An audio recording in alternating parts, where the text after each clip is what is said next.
SDG&E is standing by its rising electric bills, telling CBS 8 that increasing customer costs are just a part of doing business, but not everyone is taking the utility at their word. Good evening and thanks for joining us. I'm Shannon Handy in for Marcella Lee.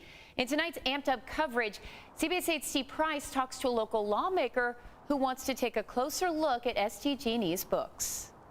Your frustration with our spiking electric bills is being heard all the way up in Sacramento. Now, a local state legislator wants to take a closer look not only at SDG&E, but also the California Public Utilities Commission, which approves their rate hikes. I spent like part of my day today going through my January 2021 versus January 2022 bill and looking where Assemblywoman Tasha Boerner Horvath feels your pain. Her SDG&E bill unexpectedly spiked by triple digits. My rate went up $120, and we reduced both of our gas and electric consumption over last year. Boerner Horvath represents the North County and says concerned constituents have been sending emails and calling her office, some cutting back on food just so they can pay their electric bill.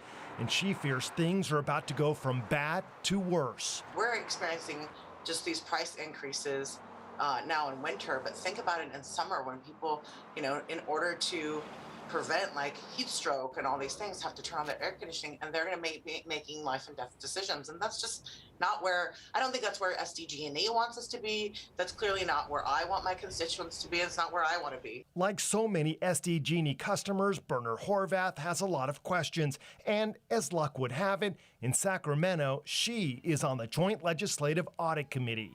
We're going to explore an audit of SDG&E and the CPUC for their process, because clearly a decision was not made, in my mind, thoughtfully about the impacts to ratepayers. Boerner Horvath says that audit will shine a bright light on our bills, confirm if what SDG&E is telling us is true, and she hopes the findings will open the door to discussions that can lead to lower rates.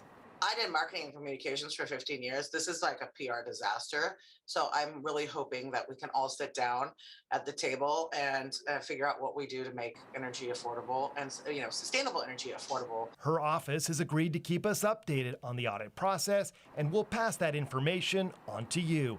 In Kearney Mesa, Steve Price, CBS 8. And to see all of our amped up coverage or to give your feedback to SDG&E about those expensive bills, just text the word AMP to the number on your screen. That's 858-571-8888.